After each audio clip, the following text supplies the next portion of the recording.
নমস্কার বন্ধুরা, স্বাদে আহ্লাদে বাঙালিয়ানায় আপনাদের সকলকে স্বাগত। আজকের রেসিপি তন্দুরি পনির পিৎজা। আজকের ভিডিওতে আপনাদের সাথে শেয়ার করব বাড়িতে গ্যাস ওভেনে কিভাবে সফট পিৎজা ক্রাস্ট তৈরি করে নেওয়া যায়। তারই সাথে থাকছে দোকানের মতো পারফেক্ট পিৎজা সস তৈরির রেসিপিও। আশা করছি আজকের ভিডিওটা হেল্পফুল হবে।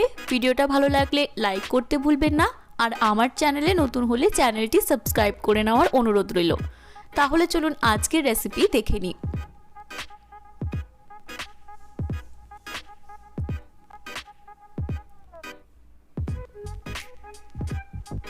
পিৎজা সস তৈরি করবার জন্য প্রথমে কড়াইয়ে দিয়ে দিচ্ছি 1 কাপ পরিমাণে জল।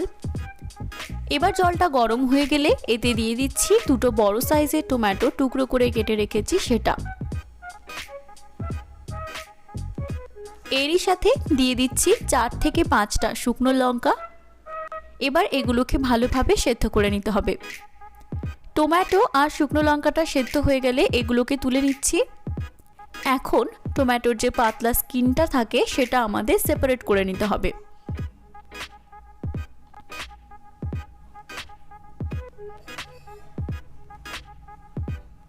খোসা ছাড়ানো টমেটোর টুকরোগুলো একটা মিক্সার গ্রাইন্ডার জারে নিয়েছি।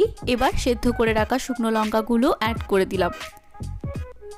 এবার একটা স্মুথ পেস্ট তৈরি করে নিলাম। এখন কড়াইয়ে দিয়ে দিচ্ছি 1/2 টেবিল স্পুন পরিমাণে সাদা তেল।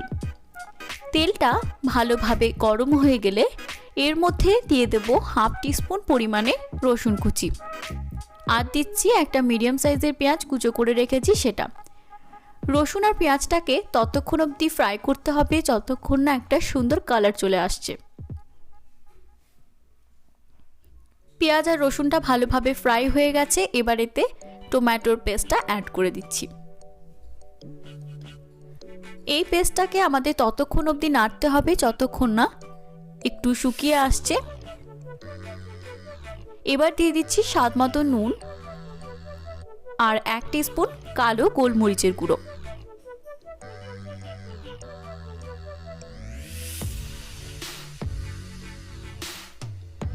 দিচ্ছি 1 teaspoon Kashmiri red chilli powder, এর কারণে সুন্দর একটা কালার আসবে। সবশেষে দিচ্ছি 1 টেবিল স্পুন টমেটো কেচাপ আর 1/2 টিস্পুন অরিগানো। এবার এগুলোকে ভালোভাবে মিশিয়ে নিলেই তৈরি হয়ে গেল আমাদের টেস্টি পিৎজা সস। এই সসটা দোকানের পিৎজা সসের থেকে কোনো অংশেই কম নয়।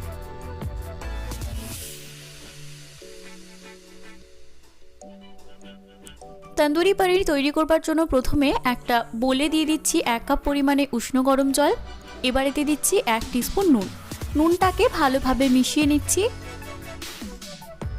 এখন কিউব শেপ করে কেটে রাখা 200 গ্রাম পনির এর মধ্যে অ্যাড করে দিলাম। পনিরটাকে এই জলে আমাদের 10 মিনিট সোক করে নিতে হবে। এর কারণে পনিরের ভেতরটা কিন্তু খুব সফট থাকবে। এখন তন্দুরি মশলার একটা মিক্সচার তৈরি করব। তার জন্য প্লেটে দিচ্ছি 2 টেবিল স্পুন জল ঝরানো টক দই, আর দিচ্ছি 1 টেবিল স্পুন আদা রসুনের পেস্ট, 1 টিস্পুন ধনে গুঁড়ো, 1 টিস্পুন গরম মশলার গুঁড়ো, 1 teaspoon red chilli powder, 1 teaspoon কালো গোলমরিচের গুঁড়ো, 3 ড্রপ রেড ফুড কালার, তবে এটা অপশনাল। স্বাদ মতো নুন দিয়ে দিচ্ছি, আর দিচ্ছি 1/4 টিস্পুন জায়ফলের গুঁড়ো। এবারে সব কিছুকে ভালোভাবে মিশিয়ে নেব।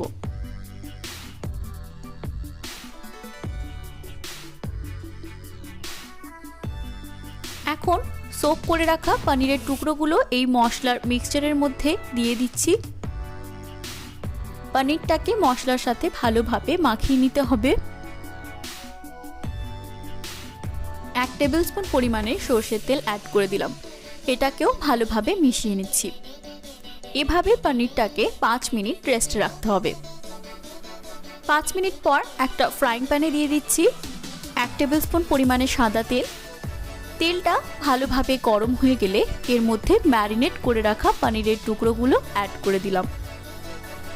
পনিরটাকে আমাদের ততক্ষণ অবধি ফ্রাই করতে হবে যতক্ষণ না একটু পোড়া পোড়া হয়ে যাচ্ছে। এখন দিয়ে দেব 1 টেবিল স্পুন ড্রাই রোস্ট করে রাখা কসুরি মেথি, এর কারণে সুন্দর একটা ফ্লেভার আসবে। পনিরটা দেখুন এখন একটু পোড়া পোড়া হয়ে গেছে। যেহেতু তন্দুরি পনির তাই স্মোকি ফ্লেভার তো মাস্ট, তার জন্য এর মধ্যে আমি এখন অ্যাড করছি একটা ফয়েলের বাটি। তবে আপনারা ফয়েলের বাটির পরিবর্তে স্টিলের বাটিও ইউজ করতে পারেন।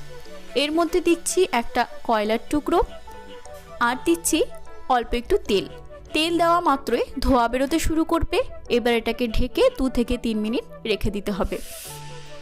2 থেকে 3 মিনিট পর ঢাকনাটা খুলে নিচ্ছি। এর বেশি সময় ধরে রাখার দরকার নেই। এই সময়ের মধ্যে পনিরে একটা সুন্দর স্মোকি ফ্লেভার অ্যাড হবে।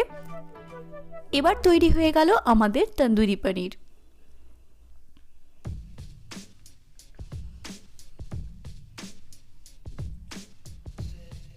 এখন তৈরি করব পিৎজার ডো। তার জন্য দিচ্ছি হাফ কাপ উষ্ণ গরম জল, তার মধ্যে 1 টিস্পুন চিনি দিলাম আর দিচ্ছি হাফ টিস্পুন ময়দা। এবার দেব 2 টিস্পুন ড্রাই ইস্ট। ইস্টটাকে অ্যাক্টিভ করবার জন্য এখানে আমি ময়দাটা অ্যাড করলাম। এবার ইস্টটাকে ভালোভাবে জলের সাথে মিশিয়ে নিতে হবে। ইস্টটাকে ঢাকা দিয়ে আমাদের 15 থেকে 20 মিনিট সময় ধরে রেস্টে রাখতে হবে।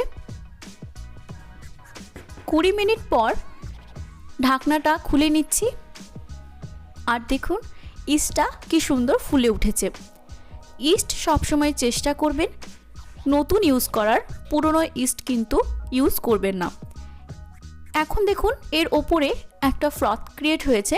এর থেকেই বুঝতে হবে ইস্টটা আমাদের খুব ভালোভাবে অ্যাক্টিভ হয়ে গেছে। আবার একটু মিশিয়ে নিলাম।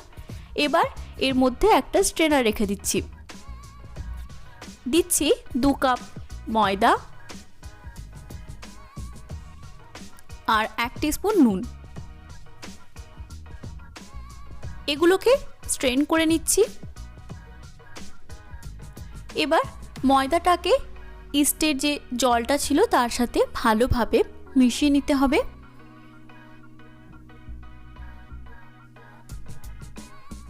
ভালোভাবে মেশানো হয়ে গেলে অল্প অল্প উষ্ণ গরম জল অ্যাড করে একটা স্টিকি ডো আমাদের তৈরি করতে হবে।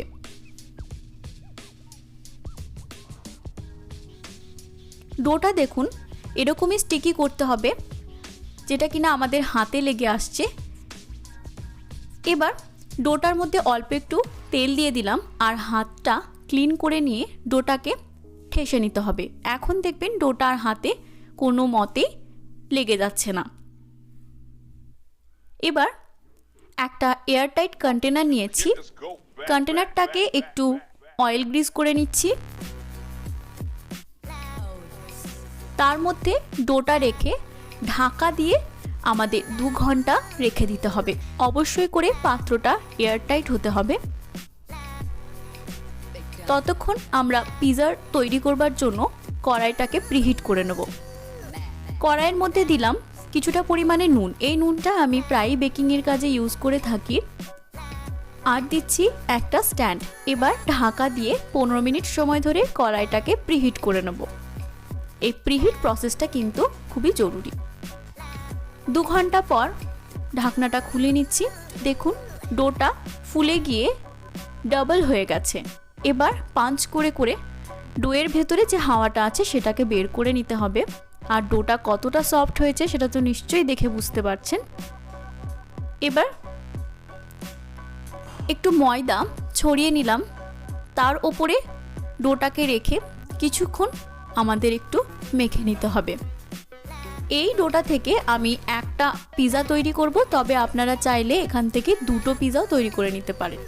এখন হাত দিয়ে চেপে চেপে আমি ডোটাকে এভাবে রুটির আকারে ছড়িয়ে নিচ্ছি।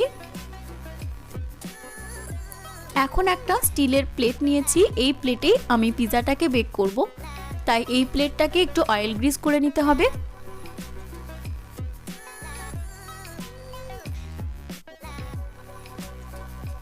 প্লেটটা অয়েল গ্রিস করা হয়ে গেলে তার মধ্যে ডোটাকে রেখে দিলাম। এবার হাত দিয়ে চেপে চেপে এটাকে আরও চারিদিকে ছড়িয়ে দিচ্ছি। সাইডটাকে এভাবে একটু উঁচু করে দিতে হবে। এবার একটা কাঁটা চামচ দিয়ে ডোটাকে আমাদের এভাবে করে ফুটো করে দিতে হবে। এই প্রসেসটা কিন্তু করতেই হবে, নইলে কিন্তু ডোটা ফুলে যাবে, ভালো পিৎজা তৈরি হবে না। ডোটা ভালোভাবে ফুটো করে নেওয়ার পর তৈরি করে রাখা পিৎজা সসটা এই ডোটার সারফেসে ভালো করে লাগিয়ে দিচ্ছি। একটু বেশি করে সস আমি এখানে ইউজ করেছি। এবার আমুলে যে ব্লক চিজ থাকে সেটা ওপর থেকে গ্রেট করে দিচ্ছি। চিজের পরিমাণটা আমি এখানে কিছুই বলছি না, এটা আপনারা আপনাদের ইচ্ছে মতো যত খুশি চিজ এখানে দিতে পারেন। অল্প একটু মজরেলা চিজ ওপর থেকে গ্রেট করে দিচ্ছি। এবার ইচ্ছে মতো টপিংস দিয়ে পিৎজাটাকে আপনারা ডেকোরেট করে নিতে পারেন। এখানে আমি পেঁয়াজ আর ক্যাপসিকাম দিয়ে পিৎজাটা ডেকোরেট করছি। আর দিয়ে দিচ্ছি তৈরি করে রাখা তন্দুরি পনির। ওপর থেকে আরও কিছুটা মজরেলা চিজ গ্রেট করে দিচ্ছি।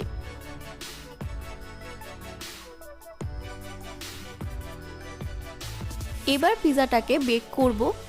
তার জন্য প্রিহিট করে রাখা কড়াইয়ের মধ্যে খুব সাবধানে পিৎজার প্লেটটাকে বসিয়ে দিতে হবে। পিৎজার যে সাইডগুলো আছে সেখানটায় একটু অয়েল ব্রাশ করে দিচ্ছি, এর কারণে একটা সুন্দর ইভেন কালার আসবে। এবার ঢাকা দিয়ে হাই ফ্লেমে 10 মিনিট বেক করতে হবে আর আরও 5 মিনিট মিডিয়াম ফ্লেমে বেক করতে হবে, মানে টোটাল 15 মিনিট বেক করতে হবে। 15 মিনিট পর দেখুন আমাদের পিৎজাটা কত সুন্দর তৈরি হয়েছে।